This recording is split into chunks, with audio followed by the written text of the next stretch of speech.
नमस्कार, खबर उत्तराखंड देख रहे हैं आप। मैं हूं आपके साथ भावना त्रिपाठी। 38वें उत्तराखंड नेशनल गेम्स खत्म होने के बाद अब सभी खिलाड़ी अपने अपने राज्य लौट गए हैं। नेशनल गेम्स का आइकॉन बना मौली भी अब घूमता हुआ दिखाई नहीं देगा। बता दें कि उत्तराखंड के राजकीय पक्षी मोनाल के रूप में शुभंकर मौली को नेशनल गेम्स में शामिल किया गया था और सभी कलाकार मुख्यमंत्री पुष्कर सिंह धामी के आवास पर पहुंचे, जहां पर शुभंकर मौली का किरदार निभाया है। और इसी बीच सभी कलाकारों के साथ सीएम धामी नेशनल गेम्स के म्यूजिक पर थिरकते हुए भी नजर आए। तो वहीं मुख्यमंत्री पुष्कर सिंह धामी ने अपनी प्रतिक्रिया व्यक्त की। उन्होंने कहा कि राष्ट्रीय खेलों के दौरान मौली की सक्रियता ने सबका दिल जीतने का काम किया। उत्तराखंड का राज्य पक्षी मोनाल की विशिष्टता से देश भर के लोग अब परिचित हो गए हैं।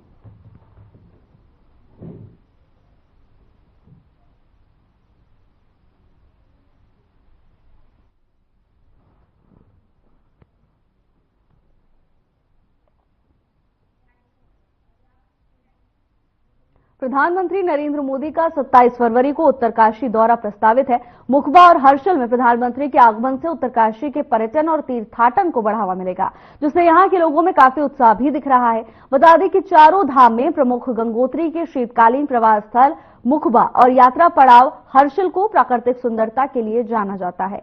बता दें कि यही कारण है कि ये क्षेत्र बॉलीवुड फिल्मों की शूटिंग के लिए भी पसंदीदा रहा है और पीएम के शीतकालीन यात्रा पर आने से प्रदेश सरकार के प्रयासों को भी बल मिलेगा।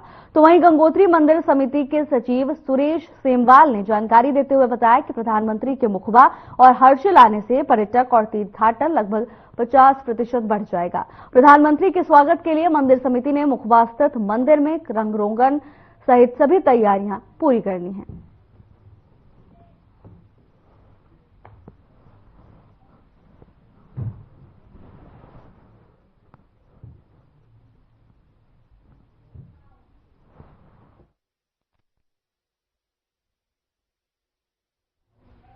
नगर निकाय चुनाव के बाद मंगलौर में नगर पालिका बोर्ड की पहली बैठक आयोजित की गई।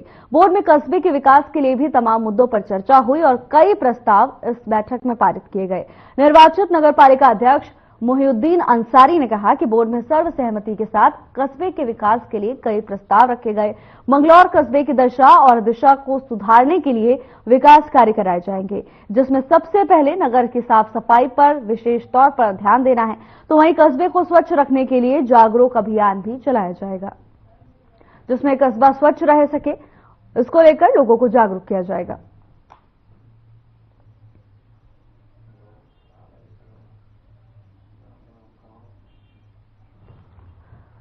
कस्बों में साफ सफाई रहे, इसको लेकर लोगों को जागरूक करने का फैसला लिया गया है। बता दें कि नगर की साफ सफाई को प्राथमिकता देने के लिए अब शासन और प्रशासन एकजुट होकर काम कर रहे हैं। नगर पालिका बोर्ड की पहली बैठक आयोजित की गई, जिसमें कस्बे के विकास के लिए तमाम अहम प्रस्ताव पारित किए गए हैं। इसके साथ ही स्वच्छता के प्रति लोगों को जागरूक करने के लिए भी निर्देश दिए गए हैं। अब इसके बाद हर क्षेत्र में जाकर लोगों को स्वच्छता के प्रति जागरूक किया जाएगा, साफ सफाई का महत्व उन्हें बताया जाएगा।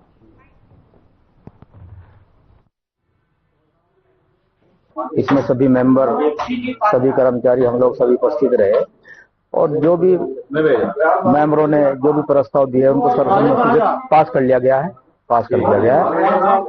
काफी प्रस्ताव पास हुए हैं। मंगलौर की लाइटिंग व्यवस्था सुधारने का प्रस्ताव पास किया गया है। सड़क निर्माण कार्य, नाला निर्माण कार्य, जो भी समस्याएं सभी हमने पास किए गए हैं। पार्टी की मुख्य समस्याएं जल भराव की समस्या है, नाला सफाई की समस्या है और लाइटिंग की प्रॉब्लम है। तो उनको सबको संज्ञान में लिया गया, उनको सभी प्रस्ताव उनके भी पास कर लिया गया। जल्दी इनका कार्य शुरू किया जाएगा। सभी समस्याओं का संज्ञान लिया गया, सभी को जल्दी दूर कर लिया गया।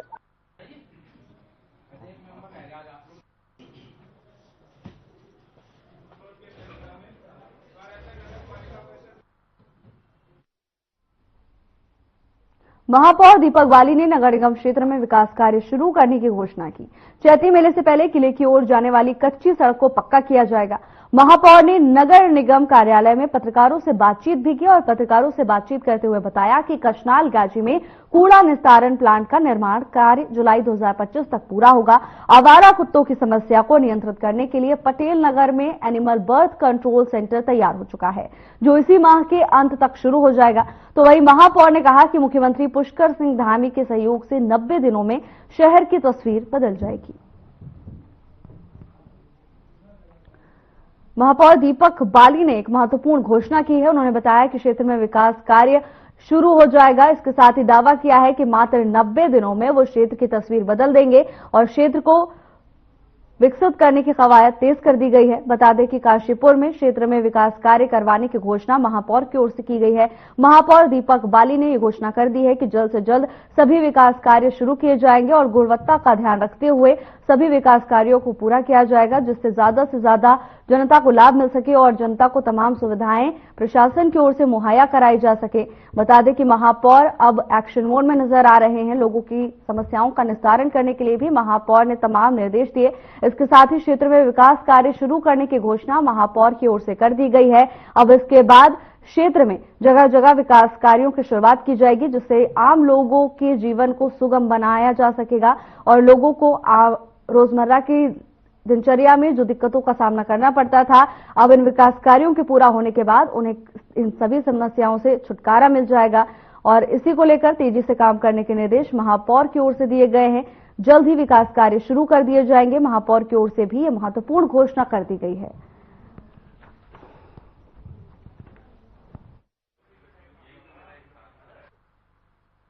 बात करेंगे कि चैती मेला परिसर तक जाने वाली सड़क जो मैया का डोला जिस सड़क पे से जाता है, उसके टेंडर निकालने के लिए 1,21,00,000 की लागत से 116 सड़कों का निर्माण 18,60,00,000 की लागत से 4 करोड़ रुपया शहर की ऐसी पेयजल व्यवस्था जहां पर पाइपलाइनें टूटी हुई है वह मुक्त कर दिया गया है, या नई पाइपलाइनें पड़नी है वो जल संस्थान को दे दिया गया है। उनकी कार्य योजना उस पर काम शुरू हो रहा है।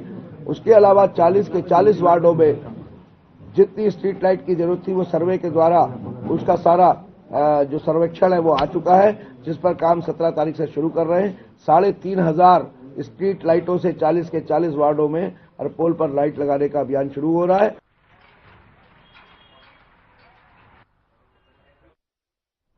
उत्तराखंड में आगामी चारधाम यात्रा को लेकर पर्यटन विभाग ने अपनी तैयारियां तेज कर दी हैं। तो वहीं विगत 5 फरवरी को गढ़वाल मंडलायुक्त विनय शंकर पांडे ने ऋषिकेश में चारधाम यात्रा को लेकर एक बड़ी बैठक की थी। बता दें कि जिसमें सभी संबंधित जिलों के अधिकारी शामिल हुए थे। तो वहीं अब सभी विभाग अपने स्तर से यात्रा को सफल बनाने की तैयारियों में जुट गए हैं। प्रदेश के पर्यटन सचिव सचिन कुर्वे का बयान भी सामने आया। उन्होंने कहा कि यात्रा व्यवस्थाओं को और अधिक व्यवस्थित करने के प्रयास लगातार किए जा रहे हैं और इसके सकारात्मक परिणाम भी देखने को मिल रहे हैं। चारों धामों के खुलते ही यात्रा में तेजी आने की बात कही गई और तीर्थ यात्रियों को हर संभव सुविधा मुहैया कराने के लिए प्रशासन स्तर से प्रयास जारी है।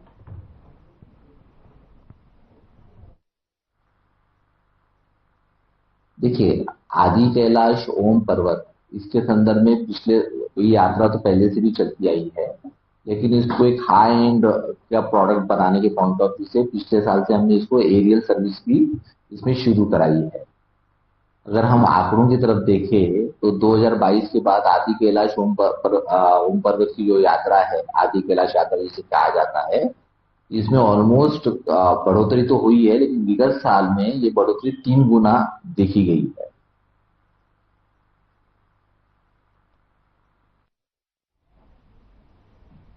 एनएफएसयू दिल्ली की ओर से आयोजित साइबर कमांडो परीक्षा में उत्तराखंड ने बेहतर प्रदर्शन किया। उत्तराखंड से 72 पुलिसकर्मी इस परीक्षा में चयनित हुए हैं। बता दें कि परीक्षा में चयनित सबसे अधिक कर्मियों ने उत्तराखंड तीसरे नंबर पर है और वहीं एसएसपी नवनीत भुल्लर ने बताया कि उत्तराखंड से 72 पुलिसकर्मी इस परीक्षा में चयनित हुए हैं। बता दें कि इसके साथ ही राज्य से चयनित टॉप 3 पुलिसकर्मियों का ऑल इंडिया रैंक में दूसरा, छठा और 10वां स्थान रहा। वरिष्ठ पुलिस अधीक्षक नवनीत भुल्लर ने बताया कि साइबर कमांडो परीक्षा में उत्तराखंड के पुलिस जवानों ने परीक्षा में बेहतर प्रदर्शन किया है। तो वहीं परीक्षा में कुल 242 कर्मियों ने हिस्सा लिया था, जिनमें एसटीएफ और cyber crime police station Uttarakhand के 7 कर्मियों समेत 72 का चयन हुआ है।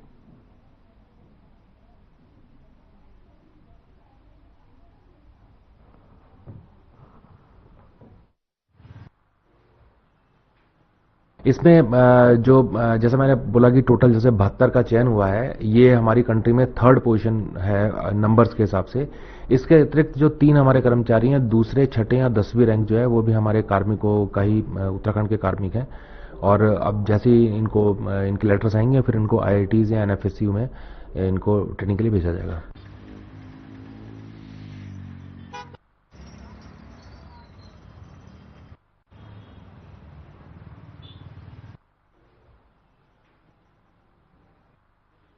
उत्तराखंड में 15 फरवरी से फायर सीजन शुरू हो रहा है। वन विभाग ने वनाग्नि से निपटने के लिए सभी तैयारियां पूरी कर ली हैं। अपर प्रमुख वन संरक्षक निशांत वर्मा ने बताया कि फायर वाउचर का चिन्हीकरण कर लिया गया है और इसके साथ ही 1200 कर्मियों की नई भर्ती भी की गई है, जिन्हें प्रशिक्षण दिया जा रहा है। इसके साथ ही आपदा प्रबंधन विभाग के आपदा मित्रों को भी विभाग मदद देगा।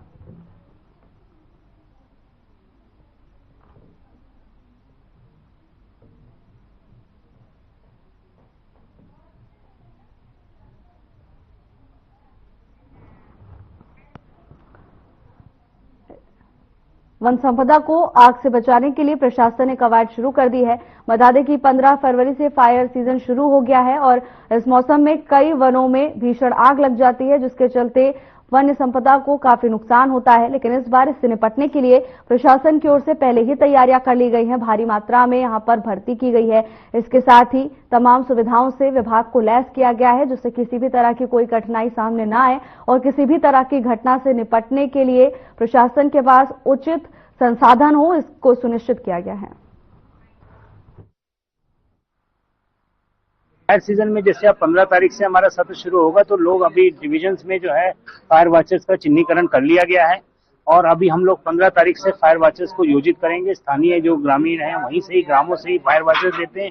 इसके साथ साथ जो है हमारे अपने जो है कुछ पिछले साल में, हम 1 साल की बात करें तो करीब 1200 से अधिक नए अपॉइंटमेंट्स हुए हैं, जिसमें कि फॉरेस्ट गार्ड और फॉरेस्टर जो हैं वो हमारी सेवा में आए हैं, तो उनको भी प्रशिक्षण देने का काम कर रहा है। तो ये 1200 का ह्यूमन रिसोर्स भी ऐड हुआ है और कुछ जो आपदा प्रबंधन विभाग ने जो आपदा मित्र विकसित किए हैं उनको भी हम लोग इस बार योजित करेंगे।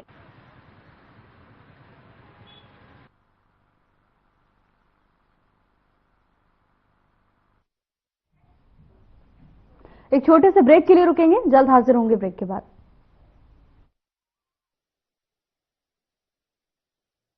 विकसित भारत के लिए विकसित उत्तराखंड, देश इस संकल्प को इसी कालखंड में पूरा होते देखेगा। प्रधानमंत्री नरेंद्र मोदी के मार्गदर्शन में उत्तराखंड सरकार की संकल्प रूपी योजनाओं से तय हुए हैं नए आयाम और बने हैं कीर्तिमान। प्रदेश की मजबूत होती अर्थव्यवस्था मुख्यमंत्री पुष्कर सिंह धामी के कुशल नेतृत्व का प्रमाण दे रही है। जन कल्याण और गरीबी उन्मूलन का लक्ष्य लेकर उत्तराखंड सरकार ने अंत्योदय की भावनाओं को साकार करके दिखाया है। नीति आयोग के गरीबी सूचकांक के मुताबिक उत्तराखंड में करीब 10 लाख लोग पिछले 10 सालों में बहुआयामी गरीबी से बाहर निकले हैं। ये चहुमुखी विकास का ही परिणाम है कि उत्तराखंड की गरीबी दर 10% से कम रह गई है। सतत विकासों के लक्ष्यों पर खरा उतरते हुए उत्तराखंड सरकार ने विकसित प्रदेश की नई तस्वीर बनाई है। आवधिक श्रम बल सर्वेक्षण यानी PLFS की रिपोर्ट के मुताबिक उत्तराखंड ने रोजगार सृजन में राष्ट्रीय औसत से कहीं बेहतर प्रदर्शन किया है और बेरोजगारी दर में कमी आई है। मुख्यमंत्री स्वरोजगार योजना, लघु और सूक्ष्म उद्योग नीति, इन्वेस्टर्स फ्रेंडली पॉलिसी और राज्य स्तर पर नई नौकरियों से अर्थव्यवस्था को नए पंख लगे हैं। अकेले 15 से 29 वर्ष एज ग्रुप के युवाओं में रोजगार सृजन में करीब 17% की बढ़ोतरी हुई है। हर वर्ष राज्य की GSDP में ऐतिहासिक बढ़ोतरी हो रही है। एक वर्ष में ही प्रति व्यक्ति आय में करीब 26% बढ़ोतरी हुई है। ये मुख्यमंत्री पुष्कर सिंह धामी के सार्थक प्रयासों का ही नतीजा है कि नीति आयोग की SDG रिपोर्ट में उत्तराखंड को देश में पहला स्थान मिला है। सरकार के अथक प्रयास से चेहरे पर लौटी है मुस्कान। मजबूत अर्थव्यवस्था से बनी है समृद्ध प्रदेश की पहचान।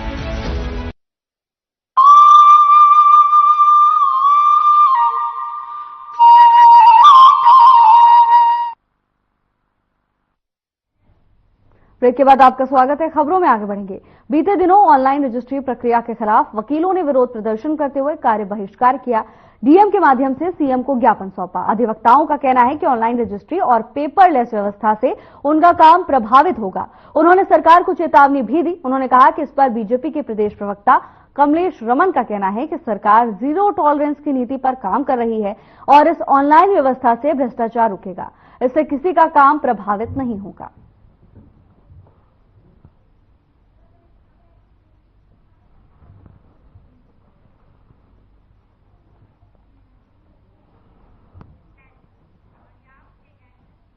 ऋषिकेश में बैंक में गोल्ड की नकली जेवरात रखकर लोन लेने वाले गिरोह के 2 सदस्यों को पुलिस और एसओजी की टीम ने गिरफ्तार किया। आरोपियों को पुलिस ने कोर्ट के आदेश पर जेल भेज दिया है। तो वहीं आरोपियों के कब्जे से पुलिस और एसओजी की टीम ने नकली गोल्ड के जेवरात बरामद किए हैं। बता दें कि घटना की सूचना के आधार पर पुलिस तुरंत मौके पर पहुंची और युवकों को हिरासत में लेकर पूछताछ की।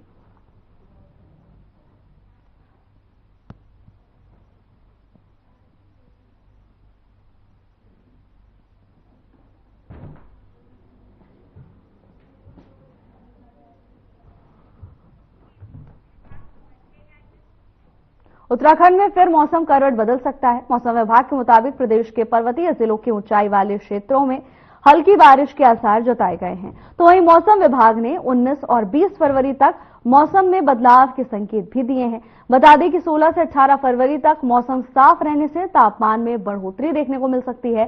तो वहीं मौसम वैज्ञानिक रोहित थपलियाल के मुताबिक पहाड़ी जिलों के 3200 मीटर से अधिक ऊंचाई वाले क्षेत्रों में हल्की बर्फबारी का भी अनुमान जताया जा रहा है। उन्होंने बताया कि उत्तराखंड के उत्तरकाशी, चमोली, इसके साथ ही पिथौरागढ़ जिलों में हल्की बर्फबारी और बारिश की संभावनाएं हैं।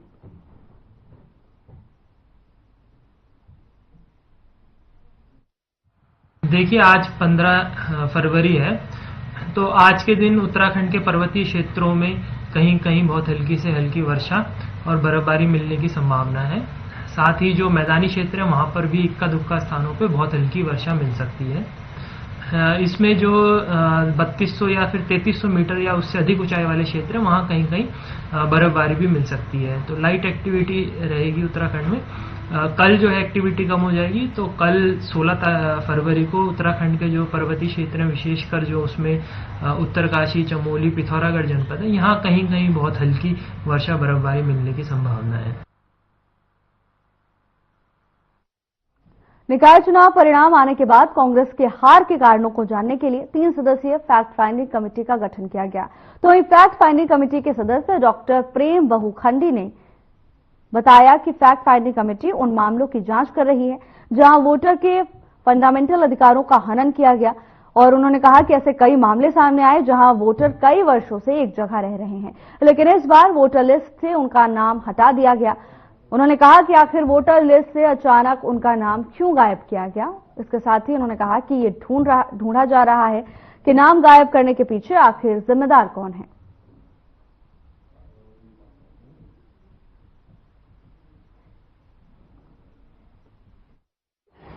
जो हार की समीक्षा करेगी तो उसमें वो सब भूचाल उचाल के चेक किया जाएगा। हम तो प्योरली टेक्निकल काम करने जा रहे हैं। हमारी जो कमेटी है वो टेक्निकल काम कर रही है। वो ये आइडेंटिफाई करने की कोशिश कर रही है कि कौन लोग हैं जिनके वोट काटे गए, क्यों काटे गए, किस प्रोसेस से काटे गए। तो कितने वार्डों का आपने समीक्षा? अभी हमने समीक्षा नहीं करी। हमने अपने लोगों तक एक फॉर्मेट भेजा है। हम लोगों से बातचीत कर रहे हैं, अपने मेयर प्रत्याशियों से बात कर रहे हैं, हम वार्ड मेंबर से बात कर रहे हैं, उस पर चल रहा है। कितने लोग हैं इस कमेटी में? 3 लोगों की कमेटी है। कब तक रिपोर्ट आ जाएगी? अभी तो प्रोसेस है, समय लगेगा, पर हमारी कोशिश ये है कि इसमें 1 महीने का समय होता है इलेक्शन कमीशन में आप कोई पिटीशन देने का। तो 23-25 तारीख को रिजल्ट आया था, तो समझ लीजिए 20-22 तारीख तक हम ये कमेटी में कुछ ना कुछ तो इलेक्शन कमीशन में जमा करेंगे।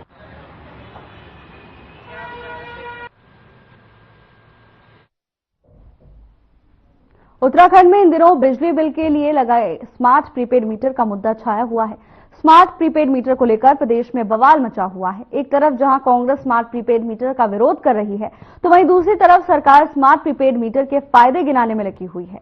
शनिवार 15 फरवरी को प्रमुख सचिव आर मीनाक्षी सुंदरम ने स्मार्ट प्रीपेड मीटर को लेकर अपनी बात रखी और स्मार्ट प्रीपेड मीटर लगने की शुरुआत मुख्यमंत्री पुष्कर सिंह धामी समेत मंत्रिमंडल के सदस्यों और विधायकों के घर से होगी। बता दें कि प्रमुख सचिव ऊर्जा आर मीनाक्षी सुंदरम ने इस बात को लेकर जानकारी दी है।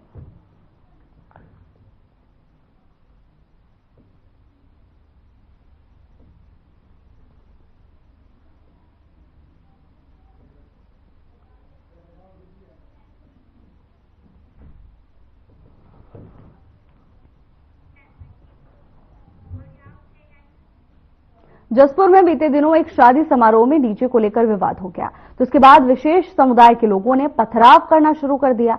बता दें कि सूचना मिलते ही मौके पर पहुंची पुलिस ने शांति व्यवस्था बनाई और अपनी देखरेख में शादी संपन्न करवाई।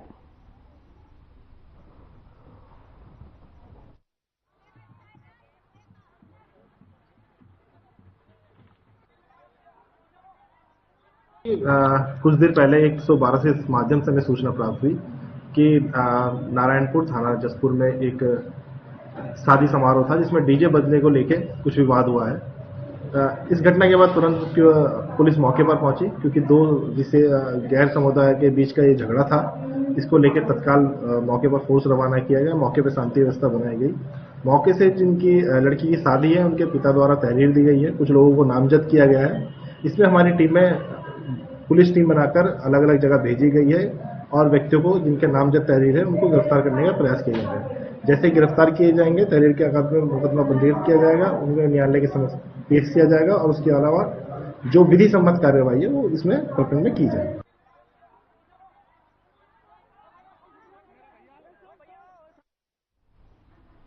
उत्तराखंड में बीजेपी 18 फरवरी तक सभी मंडल अध्यक्षों की चुनावी प्रक्रिया को पूरा कर लेगी और 20 फरवरी तक सबकी घोषणाएं भी बीजेपी की ओर से कर दी जाएंगी।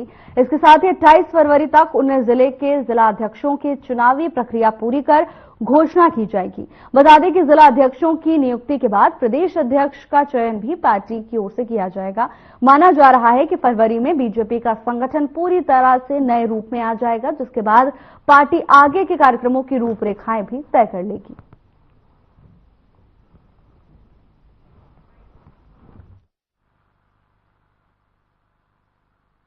देखिए, भारतीय जनता पार्टी के द्वारा संगठन पर्व के रूप में पूरे देश भर में संगठनात्मक चुनाव का अभियान चल रहा है और हमारे राज्य में क्योंकि निकाय चुनाव यहाँ पर अभी हुए हैं और निकाय चुनाव से पहले हमारे उत्तराखंड राज्य के जो सभी पोलिंग बूथ हैं उन सभी बूथों पर भारतीय जनता पार्टी के बूथ अध्यक्षों का चुनाव हो चुका है और आगे हमारी मंडल और जिलाध्यक्षों के चुनाव निकाय चुनाव का थोड़ा विलंब हुए और अब 20 फरवरी तक हमारे सभी मंडल अध्यक्षों का चुनाव संपन्न हो जाएगा।